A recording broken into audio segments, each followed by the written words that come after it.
400 years ago, a renowned French doctor decided to put in writing strange visions that he summoned up by occult means. He believed they foretold the future, and they have become known as the prophecies of Nostradamus. Many people have trusted them completely and even planned their lives around them. Adolf Hitler was one. The words of Nostradamus, although written 4 centuries earlier, seemed to describe Hitler uncannily. In the court of Henry II and Catherine de' Medici, Nostradamus was believed. Were they all deluded? Or was there some mystic formula which Nostradamus used to foresee events yet to happen?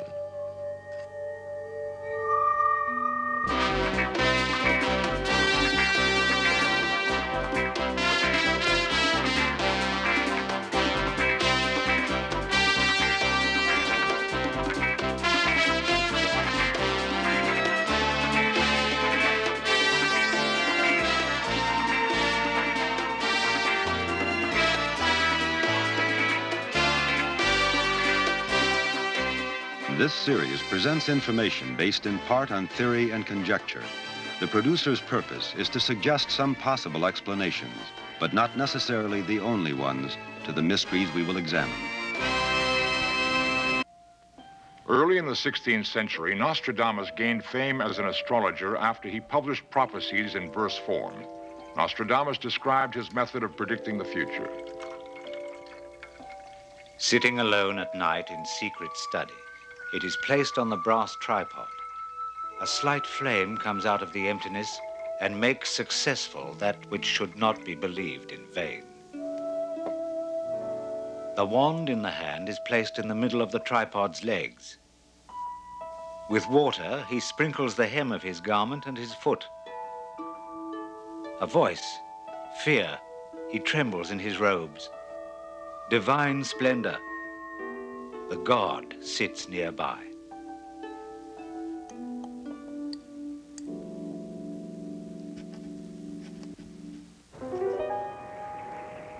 Since the beginning of history, advice has been sought from prophets who foretold disasters yet to come. Mankind's belief in free will and control of our own destiny sits uneasily with a suspicion that catastrophes, natural and man-made, are in some way preordained.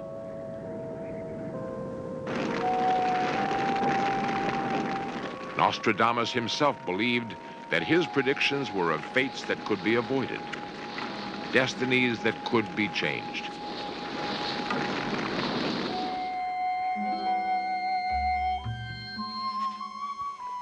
He never doubted that he was genuinely seeing the future.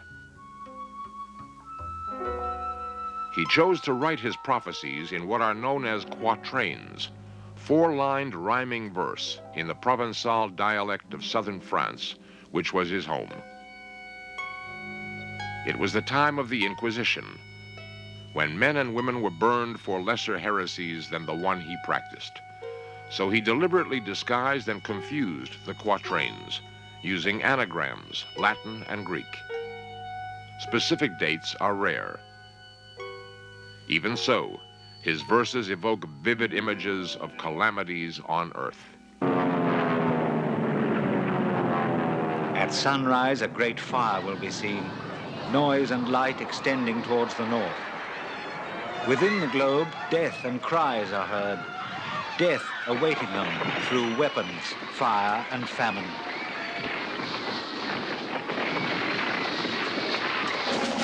The greatest army on the march put to flight will scarcely be pursued further. The army reassembled and the legion reduced, they will be driven out of France completely.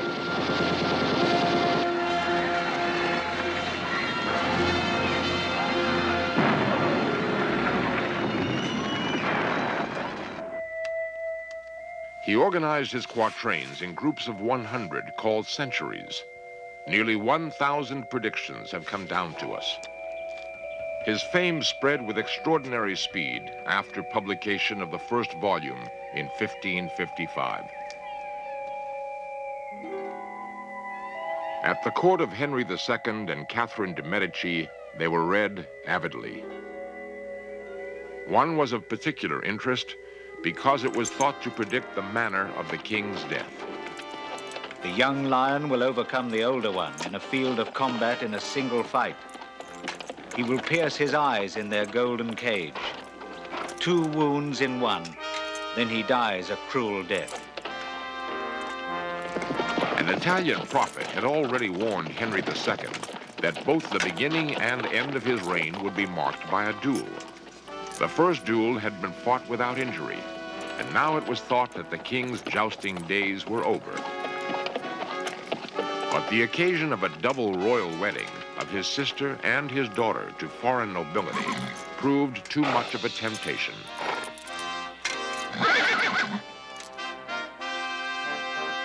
He faced his young lion, Count Gabriel de Montgomery. The young lion will overcome the older one in a field of combat in a single fight. The king wore a protective visor, according to contemporary accounts, made of gold. Was this, as Nostradamus called it, a golden cage? A field of combat in a single fight.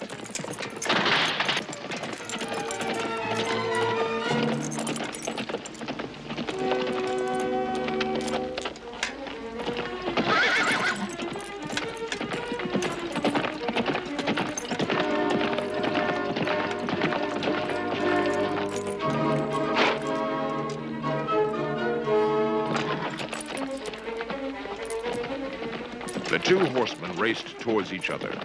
Montgomery, too late, tried to withdraw his lance.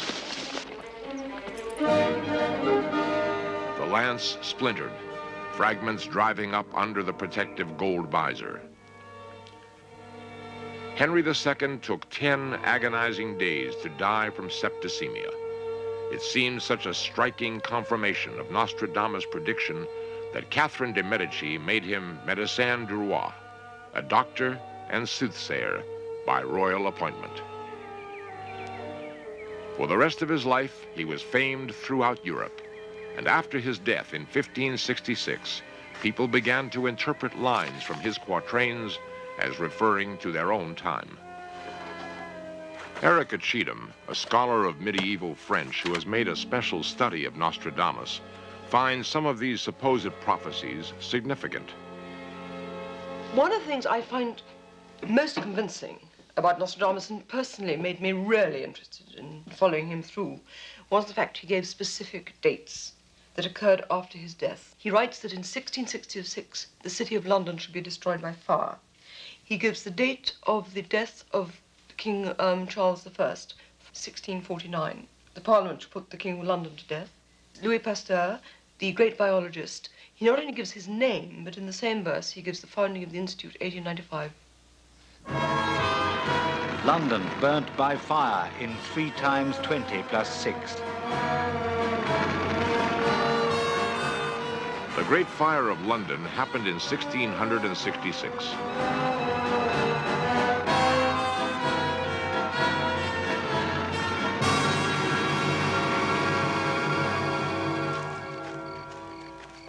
The French Revolution in 1791. By night he will come through the forest, 2 partners, in a roundabout way. The Queen, the White Stone. The Monk King, dressed in grey at Varennes. Marie Antoinette, her hair turned white through shock, escaped with Louis XVI secretly through the town of Varennes. For not wanting to consent to the divorce, which then will be recognized as unworthy, the king of the islands will be forced to flee, and one put in his place who has no sign of kingship. King Edward VII of Britain abdicated because of his love of Mrs. Simpson and spent the rest of his life in exile. His brother George, who never expected nor wanted to become king, ruled in his place. But for those who see Nostradamus as having an outstanding prophetic gift, 2 names are always put forward. Napoleon, Hitler. Both names, if they were truly foreseen by Nostradamus, were disguised or coded. Napoleon was written as an anagram. Pau, ne, Laurent. Juggle these around, and they become Napoleon Roy, Napoleon the King. Napoleon, after his defeat at Waterloo, was exiled on the tiny island of Elba. After his escape and his victorious 100 days, a new empire began to grow for him. Stained with murder and enormous adulteries, the great enemy of all mankind, he will be worse than his ancestors, uncles and fathers, in steel, fire and water, bloody and inhuman.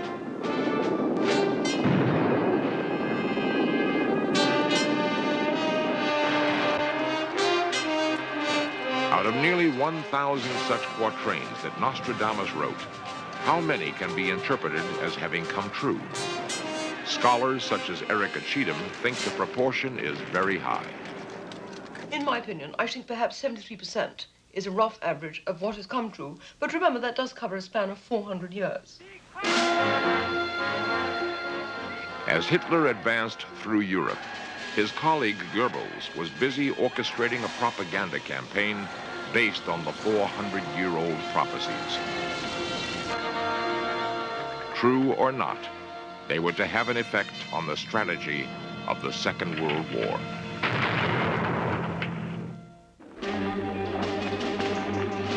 It was Frau Goebbels, wife of the Nazi propaganda minister, who first alerted Hitler to the strangely accurate way that Nostradamus seemed to describe events leading to the war in Europe. Ellick Howe, a former British intelligence agent, detailed to assess the influence of Nostradamus on Hitler, explains what happened. Around the 20th of November, 1940, for once Goebbels was actually sleeping at home with his wife. She was reading a book about ancient prophecies, and she was so excited about what she read about a particular prophecy which had been attributed to Nostradamus that she woke her husband up and said, Joseph, you must listen to this. There's this prophecy that there'd be a war in Poland in 1939 and it would be the end of the British Empire. And a couple of days later, Goebbels was instructing his stooges at the propaganda ministry to prepare without delay a Nostradamus leaflet for the benefit of the French in order to depress and mislead them. No fewer than 13 quatrains seem to refer to Hitler, sometimes calling him Hister, sometimes the great or greatest leader, and describing the swastika as the crooked cross. Even before hostilities began, military leaders on the French side began to dig the Maginot Line, according to instructions apparently given by Nostradamus. A great trench, earth excavated. The water will be divided into 15 parts. The Nuremberg Rally and the invasion and occupation of France. When the greatest man carried off the prize of Nuremberg, battle is joined with the French. He makes preparations. Some will regard him as good, others bad or uncertain.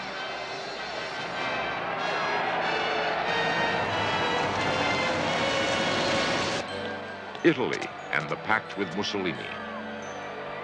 Not far from Venice, the two greatest ones of Asia and Africa will be said to come from the Rhine and Hitler.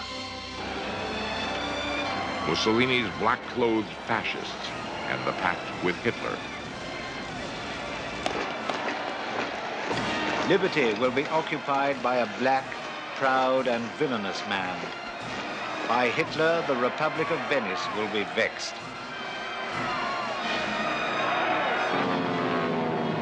Aerial warfare and the Battle of Britain. He will use thunderbolts, so many in such an array. the machine of flying fire will come.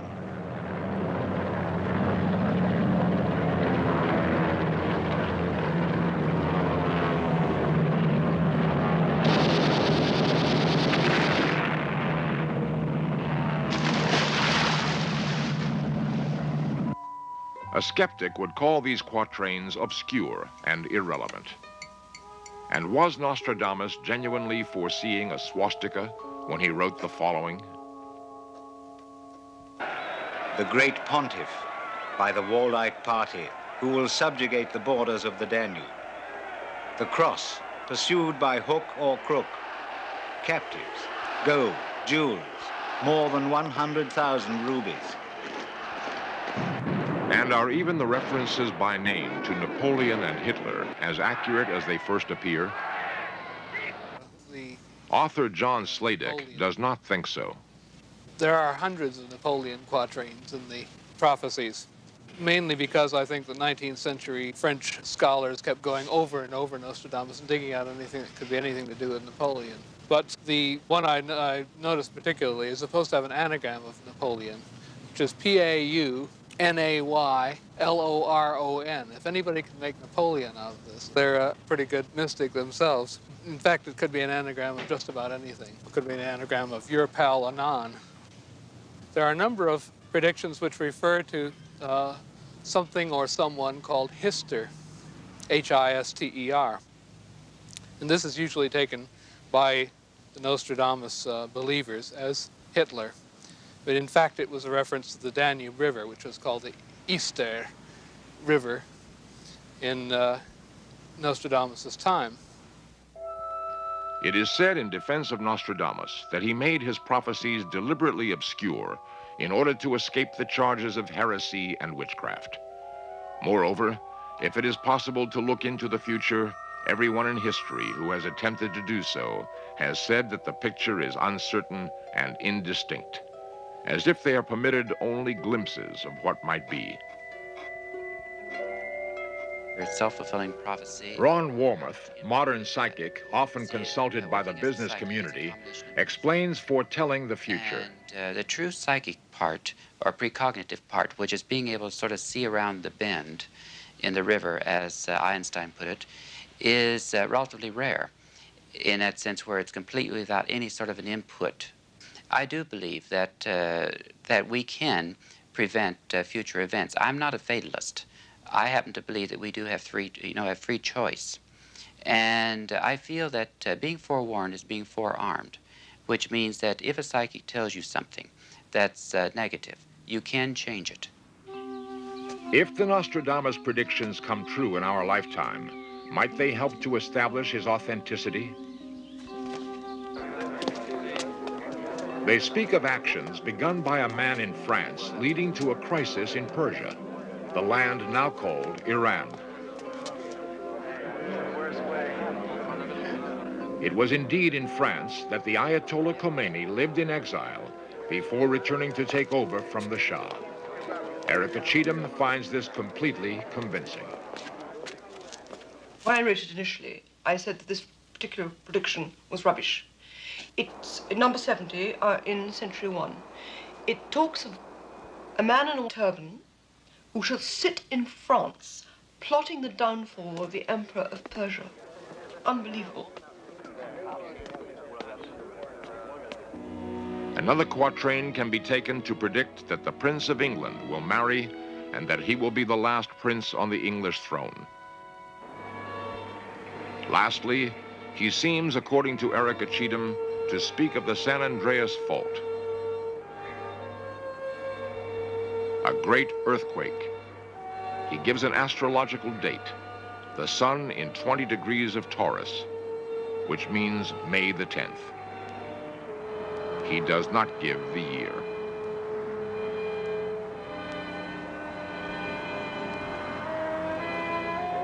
The overthrow of Ayatollah Khomeini, the last king of England, the eruption of the San Andreas earthquake on May the 10th.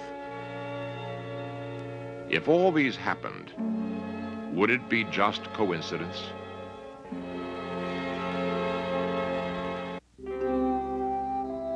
One striking aspect of the prophecies of Nostradamus is that where they seem to mean something, they have often been unfulfilled. Hitler saw himself as the conqueror of Europe and Russia. Neither Nostradamus nor any of his astrologers foresaw his downfall. Napoleon believed he would win at Waterloo, as predicted by Nostradamus. He lost. There's certain quatrains which were taken to mean the French Revolution, and then were taken to mean the Napoleonic Wars, and then were taken to mean the First World War, and then were taken to mean the Second World War. So I don't suppose anything that's that vague really is of any value at all as far as predictive power. So far, a lot of the things he said have come true, or there has been accuracy there, because I believe he did predict the Second World War. He's predicted also to do with the massacre of the Jewish race. He also predicted a great deal to do with Hitler. He also predicted a lot of our problems we have with Russia, and many different things, and he has been very accurate. I mean, I think it has to speak for itself. In the end, perhaps most prophecies mean just what the listener intends them to mean. Possibly those rare, true glimpses of the future that some people seem to have are half coincidence and half foresight. Perhaps they owe as much to self-fulfillment as to the supernatural. We cannot be sure.